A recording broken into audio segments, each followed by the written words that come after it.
Halo teman-teman semuanya, bertemu lagi nih dengan saya Kak Imanda Telsai Firanti. Di sini saya akan bercerita tentang rusa misterius. Yuk teman-teman, kita dengarkan ceritanya. Di sebuah desa yang sangat terpencil di daerah Kepulauan Ningning, terdapat seorang gadis bernama Lina. Ia merupakan anak yatim piatu dari umur 5 tahun. Lina seringkali dijuluki anak malang. Di desa itu mayoritas semua muslim. Jadi, mereka seringkali memberikan Lina makan untuk membantunya. Lina yang merasa hidupnya amat sangat hampa karena tidak memiliki orang tua dan tidak memiliki pendidikan yang sangat cukup, sempat terpikir olehnya untuk mengakhiri hidupnya. Namun, di satu sisi, pada malam hari, ketika di desa tersebut terdapat hujan yang sangat lebat, tiba-tiba saat itu rumahnya diketuk oleh satu ekor rusa. Awalnya ia bingung, mengapa rusa ada di depan rumahnya. Namun, ketika ia melihat rusa itu, kakinya cedera. Alhasil, Lina tidak tega untuk membiarkannya tetap di luar. Lina membawanya masuk untuk mengobatinya. Tapi, keajaiban datang ketika seekor rusa berubah wujud menjadi seorang putri yang amat sangat cantik. Awalnya ia terkejut. Kenapa bisa? Iya, ini adalah seorang putri yang dikutuk menjadi rusa. Parasnya yang sangat cantik membuatnya angkuh sehingga ia dikutuk menjadi rusa. Namun, di saat itu orang-orang tidak mengenalinya ketika beliau menjadi rusa. Jadi, orang-orang seringkali memukuli dan menembak, bahkan menjadi ia sebagai santapan makan malam. Ketika beliau ditolong sama putri, akhirnya menceritakan hal itu kepada Lina. Lina sedikit terkejut, beliau pikir hidupnya lah yang sengsara. Ternyata kehidupan mewah, bahkan seorang putri pun bisa menjadi sengsara karena mulutnya mereka sendiri. Tak jarang orang-orang mengira kehidupan orang lain lebih baik karena mereka hanya melihat dari depannya saja. Lina yang banyak belajar dari sang putri yang menceritakan tentang kehidupannya dia. Dahulu kala, sang putri adalah wanita yang sangat dikagumi oleh kaum laki-laki. Bahkan, kaum perempuan mengakui bahwa beliau sangatlah cantik. Tapi, lambat waktu beliau sangat angkuh dan merasa tidak ada yang menandinginya. Sampai mamanya sendiri pun dia perlakukan bak pembantu karena ia pikir kecantikannya itu melebihi segalanya.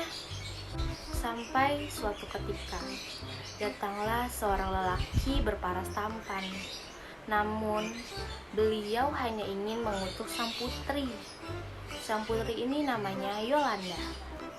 Yolanda begitu kaget karena paras tampan orang itu ternyata hanyalah kedok untuk mendekatinya, lalu mengutuknya menjadi rusa. Ternyata pria tampan itu dulunya adalah asisten pribadinya yang dahulu kerja dengan dia. Namun, kesalahan kecilnya membuat pekerjaannya diberhentikan secara paksa oleh sang putri.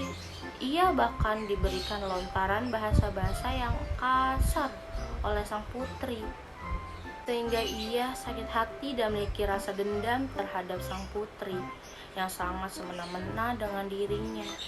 Keesokan paginya, sang putri sangat terkejut ketika tahu dirinya menjadi seekor rusa. Rusa kecil yang tak berdaya, bahkan tidak ada cantik-cantiknya. Beliau bingung harus berbuat apa. Namun, ketika orang-orang melihatnya, orang-orang mengusirnya, dan kerajaannya sampai ia tibalah di rumahnya Lina. Perjalanan yang ia tempuh amat sangat panjang, sehingga ia tidak makan ataupun minum karena beliau amat sangat takut kalau beliau menjadi santapan oleh makhluk lain ataupun manusia. Sampai akhirnya ia bertemu Lina, sosok manusia yang merawat dia saat sakit. Dan dari situlah ia memohon kepada Lina untuk bisa tinggal di rumah Lina sementara waktu. Sementara itu, ia juga meminta Lina untuk mencarikan sosok asisten yang pernah ia pecat dulu. Lina sempat bingung dengan semua itu, namun karena kasihan lihatnya, Lina pun mencoba untuk membantunya. Dari situ pun Lina banyak belajar bahwa kita tidak boleh sembarangan dengan orang lain. Lalu, Lina mencari seseorang yang diceritakan oleh sang putri, yaitu asistennya. Sampai ketemulah si Bibi tukang roti. Beliau dulu bekerja di kerajaan. Akhirnya Lina menanyakan dan ternyata orang yang ia bahas itu adalah anak Bibi tersebut. Akhirnya anak Bibi itu diminta oleh Lina untuk berkunjung ke rumahnya.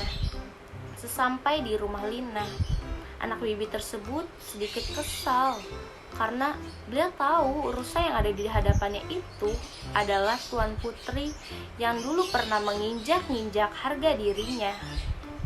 Namun Lina menceritakan semua itu yang dia tahu kepada anak dari Bibi tersebut, yaitu Yaya. Akhirnya Yaya pun memaafkan Tuan Putri Yolanda, dan akhirnya Tuan Putri Yolanda bisa berbentuk semula, yaitu seorang putri. Habis itu Putri Yolanda tidak lagi semena-mena, bahkan amat sangat menyayangi dan menghormati orang-orang sekitarnya. Dan dari situ pula Lina diangkat menjadi saudara oleh Tuan Putri Yolanda. Kemudian setelah itu Yolanda kembali ke kediamannya dengan mengajak Lina.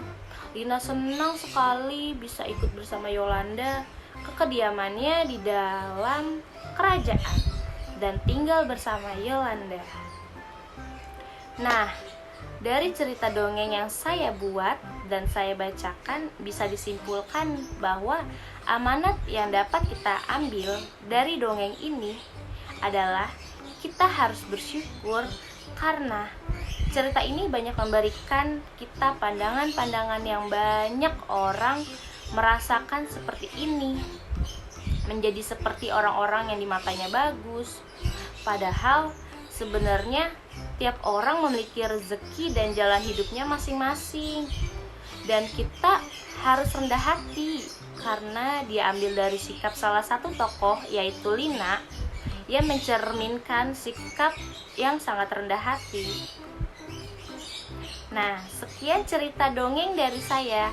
Kurang lebihnya mohon maaf. Assalamualaikum warahmatullahi wabarakatuh. Jangan lupa di like, comment, and subscribe. Bye-bye.